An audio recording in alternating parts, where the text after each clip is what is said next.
है अगर गुरुवर का सानिध्य पाना तो विद्यासागर.गुरु पर जरूर आना। ओम नमः शुद्धेभ्यः। ओम नमः शुद्धेभ्यः।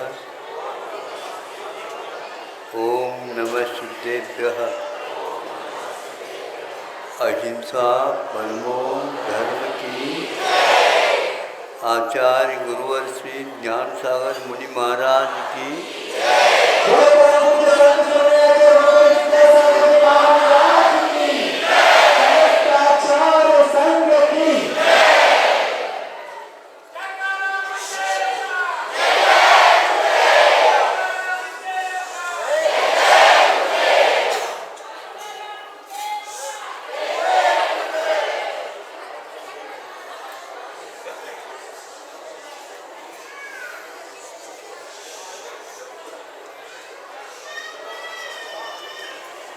कल आपके सामने एक विषय दिया था, उसी प्रकार का यह भी विषय अलग होकर के भी उससे अवश्य संबंध रखता है।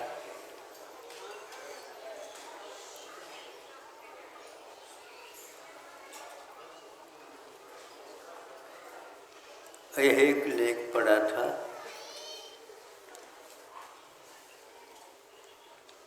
एक जज है और बहुत ही प्रामाणिकता के साथ न्याय करने में कुशल थे। सब लोगों को उनके न्याय निर्णय का आदर था। उनको बहुत ही श्रेष्ठ व्यक्तित्व के रूप में जनता स्वीकारती थी। एक ऐसा ही उलझा हुआ विषय उसके सामने आता है। उसके विषय में उसने काफ़ी परिश्रम करके घोषणा तैयार की थी।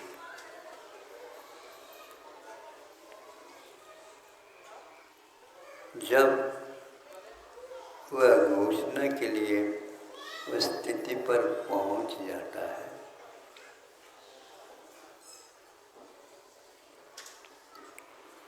तो बस चालू करना था।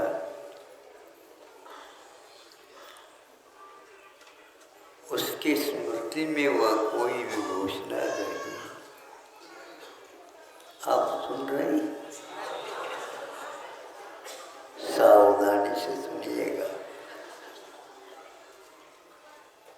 मैं इसलिए लौकिक उदाहरण दे रहा हूँ और देता हूँ ताकि आप लोग धर्म में भी क्या वस्तु है इसके बारे में सोच सकें। कोई किसी को बाध्य करो तो वह कार्य करने के लिए तैयार नहीं होता, फिर भी बाध्य करोगे तो इसकी इच्छा नहीं होती। तो वह विस्मृति से चकित हो गया। ये कैसी बात है, आज तक जीवन में ऐसी घटना नहीं घटी, किंतु आज तो वह सामने घट रही है। भूमिका बन गई घोषणा की, किंतु स्मृति लुप्त हो गई। फिर इसके उपरांत दूसरे केस की अपेक्षा से हमने उसको प्रकारांतर से किसी को ज्ञात न हो इस प्रकार दूसरे काम करके उस दिन घोषणा के बारे में, निर्णय के बारे में उसका मन थोड़ा सा हतोत्साहित जैसा हो गया। जज होकर के हतोत्साहित होना ये भी मायना रखता है। प्रतिभा संपन्न विद्यार्थी हो, विश्वविद्यालय में उसका अधिकार हो, प्रसिद्धि हो, आज तक वह प्रथम श्रेणी में आने वाला लड़का, और यदि उसके स्थान पर दूसरा कोई आता है तो उसको उससे कभी वैर या द्वेष नहीं होता, किंतु आखिर क्या कमी रह गई जो मैं निकल नहीं पाया। तो उसी प्रकार उनको लगा, दूसरे दिन करने का विचार था, उस दिन भी उसको सफलता नहीं मिली। तीसरे दिन तैयारी तो पहले से की,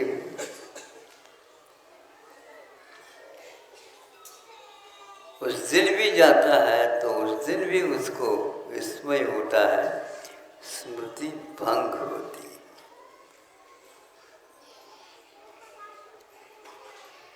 याद करने की बात ही नहीं हो तो घोषणा करने की बात थी। पत्नी को बुलाया, ऐसी घटना घट रही है 3 दिन से। पत्नी तो वकील भी नहीं और जजमेंट देने की तो बात ही नहीं, लेकिन वो कहती है,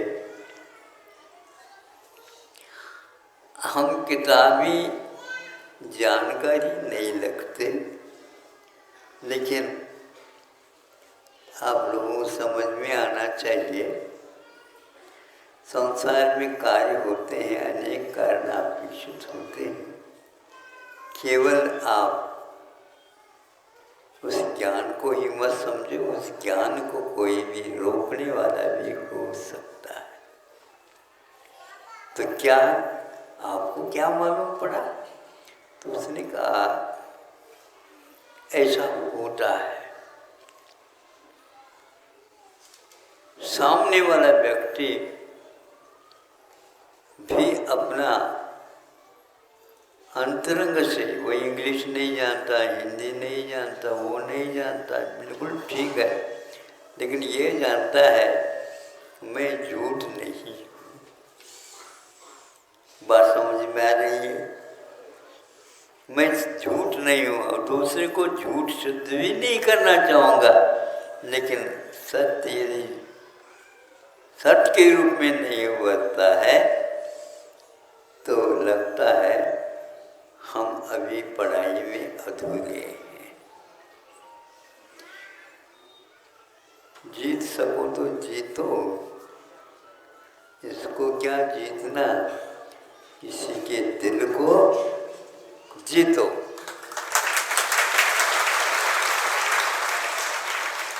हमारी विजय और हमारी हार ये निश्चित है। ऐसे घने कर्म किए हैं, सघन कर्म हैं, इसमें कोई संदेह नहीं, किंतु उसके विपाक के बारे में जब सोचते हैं, ग्रंथों के प्रति अपने आप ही बहुमान हो जाता है। वर्षों पूर्व केवली भगवान ने, तीर्थंकरों ने घोषणा की, आज भी वह परंपरा से, आचारों से होते हुए हमारे सामने विद्यमान। बहुत आस्था के साथ आप लोग यहाँ पर शास्त्र दान की अपेक्षा से सोचते हैं। क्या सोच रहे? नहीं, जिनवानी है यह जिनेंद्र भगवान के द्वारा बताया हुआ मार्ग, इसमें कोई भी कमी नहीं है। ये विश्वास करना ही बहुत बड़ा पुरुषार्थ। तो क्या हुआ, सामने वाला व्यक्ति भी बोलता है, लेकिन उसकी तरंगे आकर के आपसे टकराएगी और तरंगे यदि टकराते हैं तो जल की स्वच्छता होते हुए भी उसमें कुछ भी देखने को नहीं उपलब्ध होता। फिर इसको कैसा किया जाए? और इसके बारे में सोचिएगा। सोचना तो आपको है, घोषणा आपकी करना है। फिर बाद में वह और सोचता है कि इसमें क्या हो सकता है।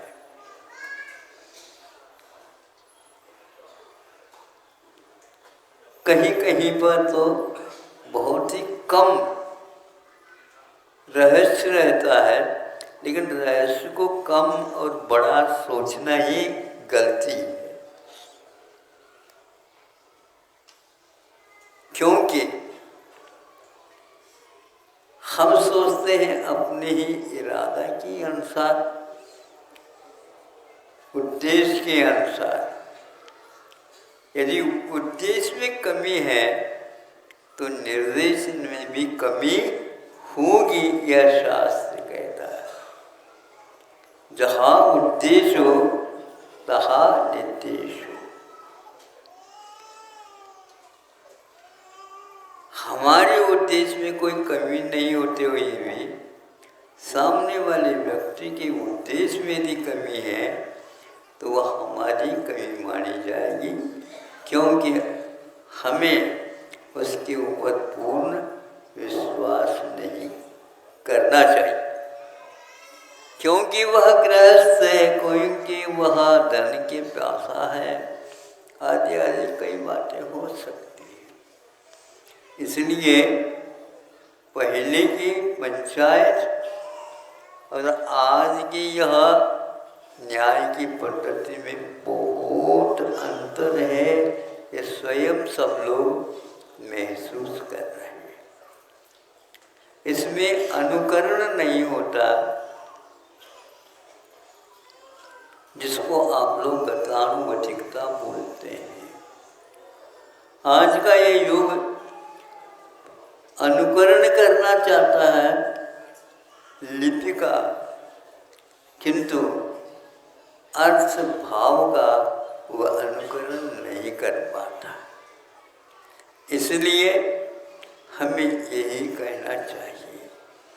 कोई भी ऐसा एक बिंदु है, बताते हैं, हमने तो पढ़ी नहीं, लेकिन जैसे संपादक महोदय अंत में ये कह देते हैं, इस पत्रिका में जो कोई भी विषय आए हैं, भिन्न भिन्न तरह के,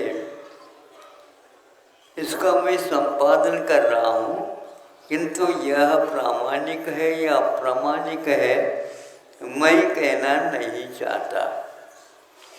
उसी प्रकार घोषणा करने वालों को भी चाहिए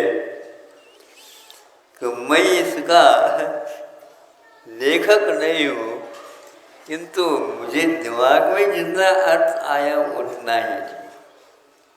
इसलिए वह कहता है मैं इसका पूर्ण जिम्मेदार नहीं हूँ। मैं चूँकि जो संविधान में लिखा है उसके अनुसार आपको दे रहा हूँ,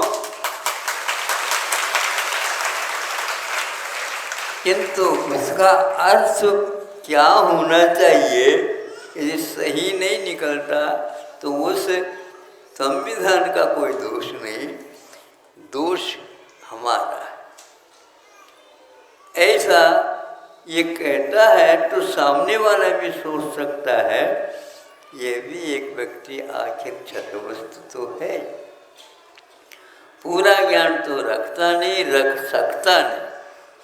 तो फिर ऐसी घोषणा नहीं करे, मैं छाती पर हाथ रख करके कूट करके कहता हूँ मैं जो कह रहा हूँ वह अंतिम है।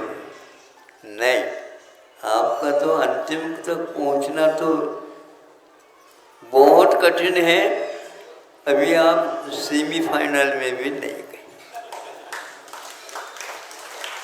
इसलिए यह हमेशा हमेशा विश्वास रखने वालों को उद्देश्य के अनुसार ही देशना होती है, ऐसा समझ करके ही चलना चाहिए। फिर भी यही कहता हूँ, हर एक न्यायालय में गवाह की अपेक्षित होती, जो वहाँ पर उपस्थित रहे या न रहे, फिर भी गवाह तो पहले चाहिए। अब है हाँ, तो उसको अब किंतु उसका भी अर्थ बहुत गंभीर है और उसको रटाया जाता है। ये समझे, मैं कुछ नहीं जानता, मैं कुछ नहीं जानता, मैं कुछ नहीं जानता। तुम थे क्या नहीं वहाँ पर? हम थे तो, लेकिन मैं कुछ नहीं जानता, मैं कुछ नहीं जानता। ये उसको रटाया जाता है।